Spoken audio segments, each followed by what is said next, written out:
The room froze as the maid, silent and humiliated for weeks, calmly unzipped her uniform, revealing not worn clothes beneath but a sharp navy blue power suit that gleamed under the chandelier light. Gasps rippled through the crowd, their laughter dying mid-breath as she stepped forward, her voice cutting through the air like a blade. "I'm not who you think I am." Victoria Claremont, once towering and untouchable, stumbled back, her face draining of color as the walls of her empire began to collapse around her. But what happened next would shatter every illusion and leave even the most jaded speechless. But first, let's go back to the beginning. The Claremont estate was the kind of place that seemed designed to impress the weak-minded, an overcompensation of marble, gold leaf, and desperate grandeur. Crystal chandeliers the size of small cars hung above imported Italian flooring, but the air inside was heavy, almost oppressive, like an old theater that refused to acknowledge its decay. It was into this world that Samantha Price arrived, shoulders straight beneath the coarse fabric of her maid's uniform, her fingers tightening ever so slightly around the handle of her battered duffel bag. Victoria Claremont descended the sweeping staircase with the slow precision of a queen inspecting a captive. Her eyes flicked over Samantha, the dark skin, the muted posture, the modest clothing. Without saying a word, Victoria's lip curled, the smallest betrayal of a deep-seated contempt she no longer even attempted to hide. She didn't ask Samantha's name. She didn't offer a polite greeting. Instead, she turned to the butler with a sharp snap of her fingers and said, "Put it where it won't be seen." Character. Motivation. Victoria's cruelty was not born of sudden impulse. It was the rotted fruit of years spent marinating in inherited arrogance, a family tradition wrapped in silk and whispered behind closed doors. In her mind, there was an unspoken order to the world, and women like Samantha existed to be invisible, to be useful, but never to be acknowledged as fully human. Belittling others wasn't just sport for Victoria. It was a dying ritual to assure herself that, despite dwindling fortunes and shifting tides, she still belonged at the top. The first few days blurred into a pattern of small degradations. Samantha was assigned the harshest duties, scrubbing floors already gleaming, cleaning baseboards with a toothbrush, polishing silver until her knuckles bled. She was denied meals with the other staff and ordered to eat her lunch sitting alone on a crate in the sweltering garage. Victoria ensured that the insult was public, commenting loudly about the natural order of things whenever Samantha was near. The other maids watched with a complicated mixture of pity and fear. Most were immigrants clinging to fragile livelihoods, unwilling to risk Victoria's wrath. They averted their eyes when Samantha was scolded for imagined slights, for dust motes that did not exist, for towels folded in the wrong direction. But Samantha never flinched. She met every cruel word with a silence so complete it became an act of quiet rebellion. She moved through the house like a shadow, efficient, steady, unshaken. Her calmness, far from diffusing Victoria's cruelty, acted as gasoline on an already raging fire. In the evenings, when the guests were gone and only the clinking of expensive glassware remained, Victoria would sometimes pause, wineglass trembling in hand, glaring at Samantha with a hatred that seemed almost personal. As if, somewhere deep inside, Victoria understood that this woman, this maid, was not what she appeared to be. But the thought was too unsettling, too dangerous, and so it was crushed beneath the easy comfort of prejudice. By the end of the first week, one thing was certain. In Victoria Claremont's world, Samantha Price was meant to be invisible, an object to be used, discarded, and forgotten. And yet, Samantha stood there, every day, her silence saying what words never could. "I see you, and I am not afraid. I am not." Victoria Claremont prided herself on appearances. The gleaming marble, the Louis XVI chairs, the Monet hanging crookedly in the drawing room. Each was a talisman against the slow rot of reality creeping into her world.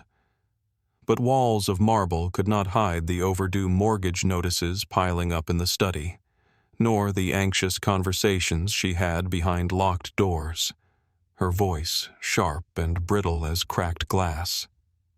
Samantha saw it all. She moved through the corridors with silent efficiency, her eyes catching what Victoria thought invisible: the unopened letters from creditors, the hurried visits from sharply dressed men who never stayed for tea, the way Victoria clutched her phone with white-knuckled desperation after every call. Samantha catalogued every detail with a mind sharper than any knife kept in the grand kitchen. Every stain concealed, every imperfection polished away, every hollowed-out piece of pride masked by velvet drapery.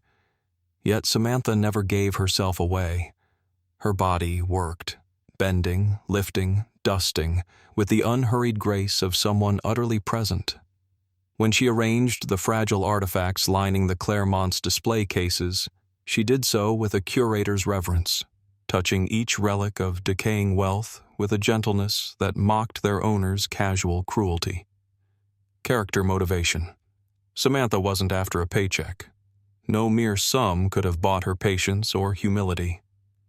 Beneath the polished surface of her labor beat a deeper purpose, a mission rooted in quiet justice, in a reckoning long overdue. The conflict escalated sharply on the night of the Claremont's annual gala, a vulgar spectacle meant to prove that their dynasty remained untouched by time or hardship. The chandeliers blazed like artificial suns. The guests, cloaked in glittering arrogance, swept through the rooms, laughing too loudly, drinking too much.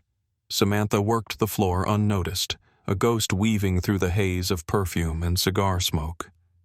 That was until Victoria, already 2 glasses of sherry past decorum, saw her standing too straight, moving too confidently. A poisonous thought bloomed. This maid thought herself their equal. The room fell silent as Victoria, her voice slicing through the crowd like a whip, barked, "You there! Dusty little thing, remember your place. We don't pay you to parade around like you belong." The insult hung in the air, foul and heavy. A ripple of cruel laughter spread among the guests, eager to side with power, unwilling to question its ugliness. Samantha bowed her head, the picture of obedience. Her lips moved in an apology so soft it could barely be heard. To the watching crowd, it was submission. But to Samantha, it was something else entirely. A small, calculated yielding, a seed planted beneath the surface. She endured, not because she lacked pride, but because pride alone would not win the battle she was waging. And in the quietest corners of her heart, Samantha smiled. She was waiting, and her patience was almost at an end. The morning sun slanted across the marble foyer, its golden beams turning the dust motes in the air into tiny spinning worlds, silent witnesses to the final undoing of the Claremont illusion. At precisely noon, the doorbell echoed through the cavernous estate, a sound that normally heralded florists, tailors, or desperate social climbers seeking Victoria's favor. But today, when the butler cracked open the great oak doors, it was not a florist who stood there. 2 men in tailored suits, every inch of them razor-sharp from cuff to collar, entered first. Their faces betrayed none of the usual subservience Victoria demanded from visitors. Behind them trailed a cluster of real estate developers, clipboards in hand, their expressions clinical, detached, and wholly uninterested in the grandeur around them. Victoria Claremont, draped in silk and indignation, swept into the hall. Her heels clicked sharply against the marble as she demanded an explanation, her voice pitched high with the brittle confidence of someone used to issuing orders and receiving deference. Instead, the 2 lawyers ignored her. Their eyes were fixed on someone else. Samantha. Stepping forward from the shadows near the staircase, Samantha Price reached for the zipper of her maid uniform. In one smooth, deliberate motion, she stripped away the coarse, demeaning fabric that had been her disguise. Underneath, she wore a tailored navy suit, its sharp lines a visual dagger thrust clean through the heart of the Claremont mythology. The room stilled. The other staff froze mid-breath. Even the air itself seemed to recoil. Samantha's voice cut through the thick silence, low and even, yet carrying the weight of undeniable authority. "My name is Samantha Price," she said, each word striking with the precision of a hammer. "Senior partner at Phoenix Development. As of this morning, this estate has been foreclosed. My company now owns this property." The words hung there for a heartbeat before crashing down like a guillotine. Unpredictable twist. The woman Victoria had treated like refuse, the dusty little servant she had paraded before guests for their amusement, had been playing a deeper, deadlier game all along. Samantha hadn't just infiltrated their home. She had dissected their weaknesses, mapped every hidden fault line, and engineered their downfall with chilling precision. Victoria's carefully constructed facade cracked visibly. Her mouth opened, but no words came out. Her body swayed slightly, as if the very ground beneath her heels had shifted. Shock twisted her once haughty features into something small, something frightened. Samantha did not gloat. She did not smirk or offer theatrics. Her stillness was punishment enough. She merely stood there, immaculate and unassailable, as the reality sank into the ornate walls around them. For the first time in her life, Victoria Claremont understood what it meant to be truly powerless. And for those who had watched Samantha suffer in silence, who had swallowed their own anger and helplessness, the sight was nothing short of cold, devastating justice made flesh. The silence in the hall was no longer the brittle silence of fear or subjugation. It was the dense, expectant silence that precedes an irreversible shift in power. Victoria Claremont, once a towering figure in her own small kingdom, now stood hunched and trembling, stripped of the invisible armor wealth and arrogance had always afforded her. Her hands fluttered at her sides, clutching at the expensive fabric of her dress as though it could somehow tether her dignity to her failing body. The words came in a rush, first sharp with anger, then soft with pleading. Excuses spilled from Victoria's painted lips, stories of her upbringing, the expectations placed upon her, the heavy burden of maintaining a legacy. She spoke as if a childhood of whispered prejudice could explain away the years of cruelty she had so easily dispensed. Samantha listened, impassive, her gaze steady and pitiless in its truth.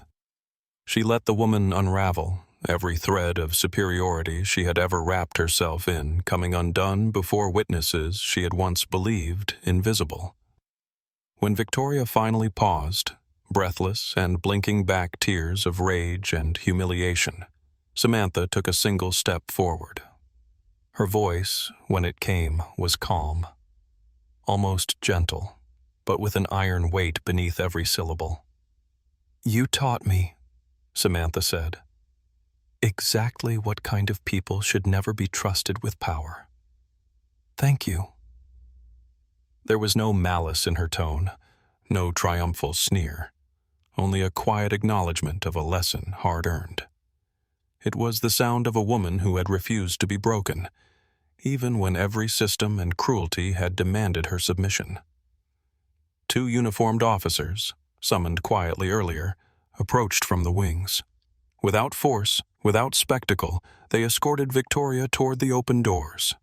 Victoria clutched her pearls in one hand, the other grasping desperately at the banister as she stumbled past the staring maids and silent developers. Her once imperious figure seemed to shrink with each step, swallowed by the daylight pouring cruelly through the open entryway. The staff, those women who had known only invisibility and quiet terror, gathered around Samantha. For the first time, they looked not at the ground, but at her. And what they saw was not a maid, not even just a rescuer, but a force of nature cloaked in humanity. Samantha turned to them with a small, real smile. She spoke to them with the same quiet dignity she had carried even in her supposed servitude. She offered jobs, real ones, with fair pay, contracts, and above all, respect. No more hiding in the shadows, no more swallowing injustice to survive. Emotional payoff. The hall, once a stage for cruelty, now became a sanctuary for new beginnings. The air, once heavy with disdain, was filled instead with the tentative breath of hope.